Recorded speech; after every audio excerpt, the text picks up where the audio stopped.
Hello and welcome to Tuesday's edition of Yesterday in Baseball. My name is Luke and we've got a great show for you guys.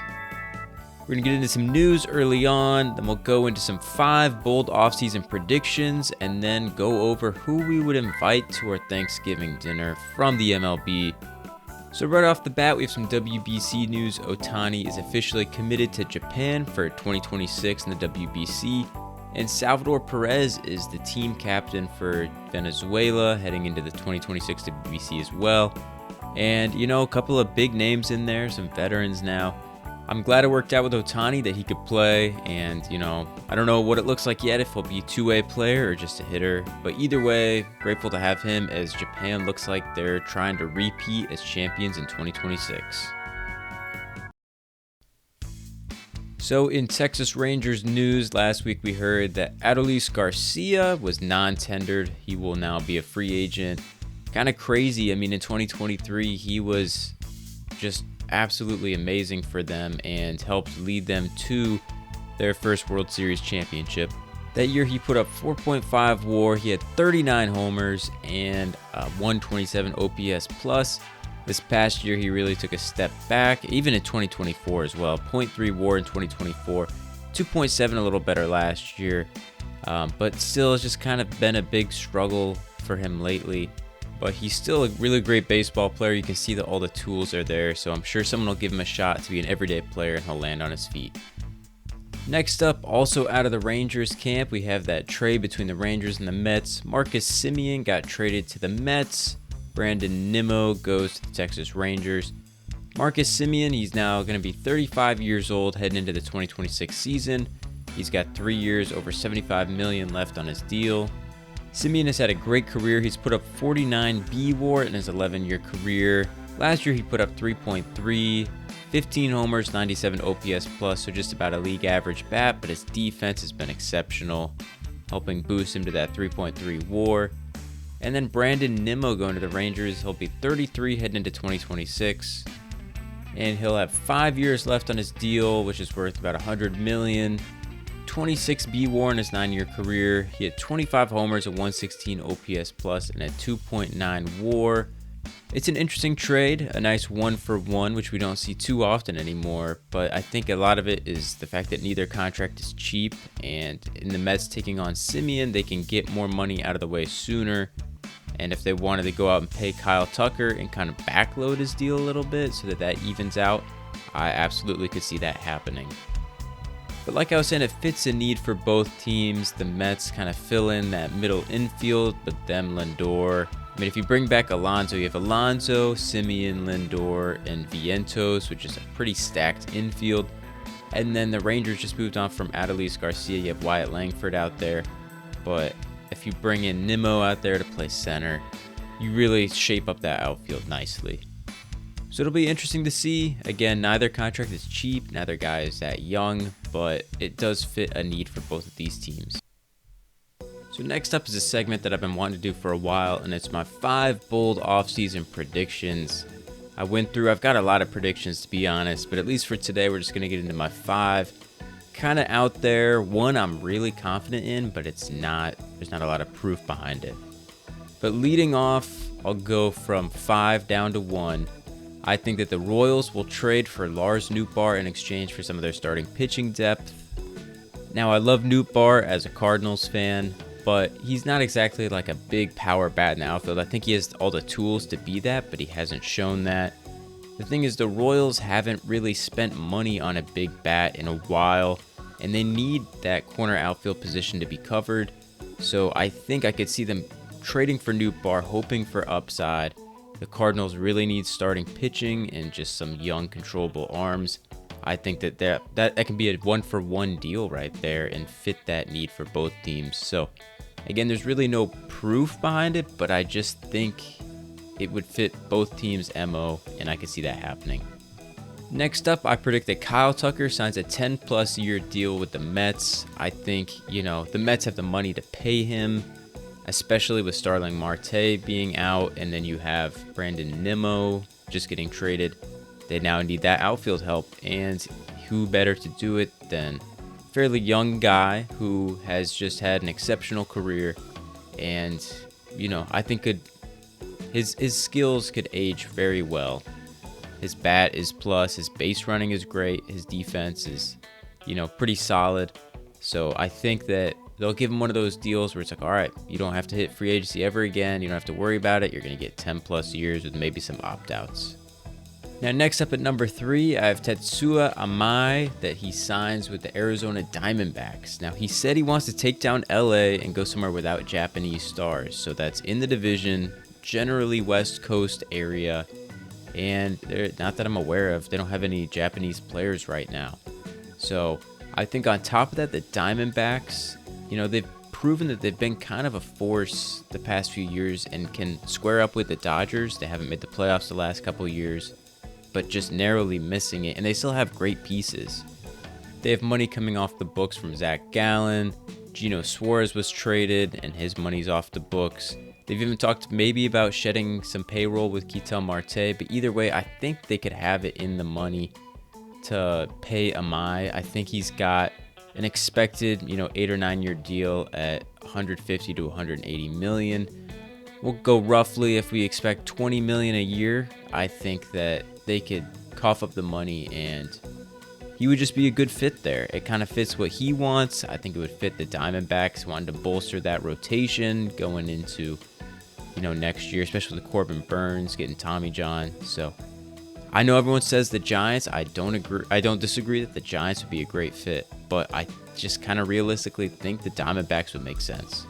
Now, number 2, we've got a big name going to a team that hasn't spent in the past, but seems to be looking to do it this offseason. Cody Bellinger going to the Pittsburgh Pirates. Again, like I said, they're looking to spend. They're in on Schwarber. I don't think Schwarber goes there considering he's older. But on top of that, they were in on Josh Naylor, and that didn't happen. So I think Cody Bellinger goes to the Pirates. The fact that he can play outfield, and they've had Tommy Pham and Andrew McCutchen out there and left for a few years. I think he could play there and left, which would allow them to, sign or call up a first baseman, or if they, want to sign a outfielder, then he can go and play first base. So they have that versatility because they need to add more than just Bellinger to make, themselves a competitive team again. But I see them going out and paying him maybe a 5-year deal, $20 million, and just having him as kind of that, not really utility bat, but outfield first base guy. Now, last but not least, we have our bold prediction, which is Kyle Schwarber going to the Reds. I think that the Reds, they need a power bat. Their lineup, you saw it in that postseason, that quick series against the Dodgers, they just didn't have the bats to get it done. I think that they have the money to go out there and spend on him for maybe a 3-year deal. They don't have a real DH, so he could fit in that role there. And he's in a perfect hitter's park. So it just makes a lot of sense for me if they're willing to go out there and spend. And I think that would just be a great fit. Even they have Spencer Steer at first base. He could swap in there sometimes, but I think his bat would play well there. Be a good way for him to kind of cap off his career and maybe, take him to a good postseason run. So those are my 5 bold predictions for this offseason. I'm interested to hear from you all if, how crazy those are, what makes sense to you guys, and give me some predictions of your own.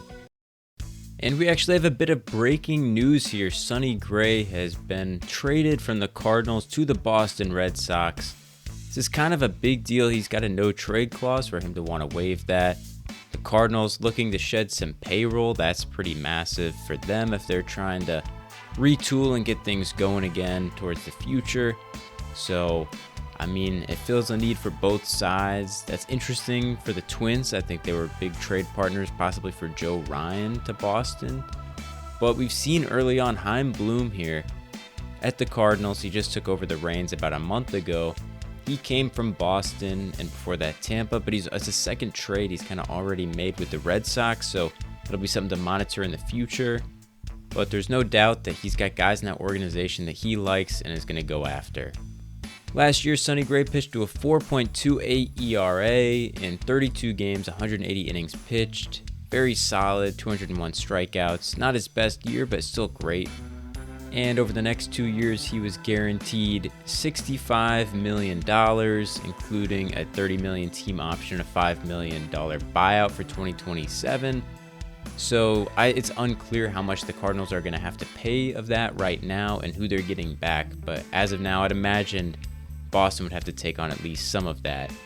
But it seems like a good deal for both sides. Again, the Cardinals really aren't in a position to where Sonny Gray would be used that much. He's kind of a luxury piece.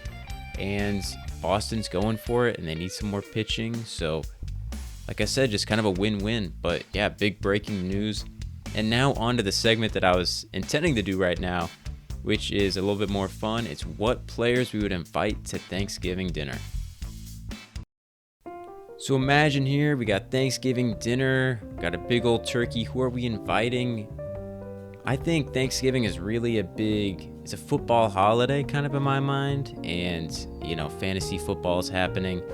And who better than the commissioner of the Royals fantasy football team, an avid New York Jets fan, than Vinny Pasquantino. I mean, he knows his football, he knows his baseball. You've seen his personality online, even for the MLB, seems like a great hang. Fun personality to be around. And, again, lucky for us as Jets wouldn't be playing, so that would be nice.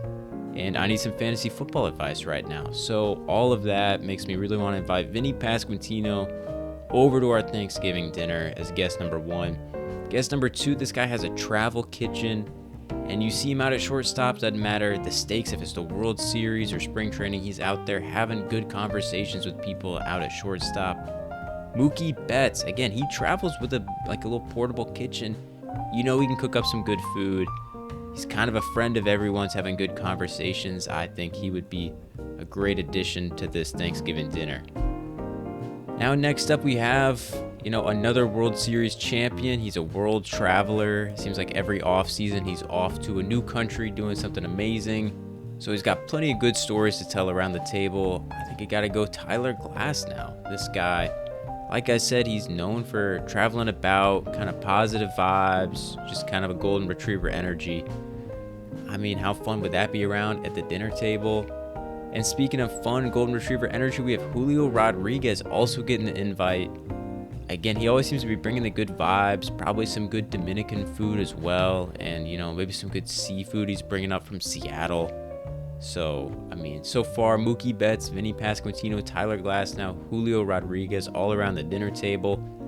And then this man, he might not be much of a talker, but from what I've heard, he does have a Traeger grill. It's like a grill smoker thing. And I think I'd want his help and Mookie, in there cooking the turkey in the Traeger, nice smoked turkey. Paul Skeens, we have 2025 Cy Young Award winner. He could show us some good pitch grips, talk some ball. But, I think he's there for the cooking, and he's going to get there and enjoy the food. And speaking of the food, we're going to have a lot of it. And so we need a guy who can get in there and eat some food. And if this guy's as good as he is at eating food as he is at eating innings, then we'll have to make sure he's on the list. Logan Webb can get in there. Hopefully he can crush some turkey for us, some mac and cheese, some pie, just like he did all those innings in 2025. So that will put us at Vinny Pasquantino, Mookie Betts, Tyler Glasnow, Julio Rodriguez, Paul Skeens, Logan Webb, and then of course I would have to wrap it up just with the fact that he's my favorite baseball player of all time, now retired. But Yadier Molina, he's got to be on the list. I know, he's got a special mind with the game, and I'm sure the guys will want to talk some ball. Who better than Yadier Molina there? So again, that's my dinner table. If you're on the video format, enjoy the beautiful graphic. I hope you guys take some of the ball knowledge you've learned here yesterday in baseball and impress some of your family and friends at Thanksgiving. So again, hope you guys all have a happy and a fun Thanksgiving. All right, that's all from Tuesday's show. Thank you guys so much for listening. Quick note, no show Friday. Just going to be spending time with family. So I'll see you guys next Tuesday, and we're going to get all the more details of this Sonny Gray trade, and that'll be right around when winter meetings kick off. So we'll have plenty of action, hopefully, to talk about. But I'm very curious. Any of you guys listening or watching, please comment. Who did I miss on this Thanksgiving list? I'm very curious. There's so many good players out there, so many fun personalities in the league. Who would you want to be sitting next to at Thanksgiving dinner? And on top of that, let me know some of your guys' bold predictions. I let out 5. I know you guys have some as well, so I'd love to hear it. Thank you guys again for listening. Have a happy Thanksgiving, and see you next Tuesday. See ya.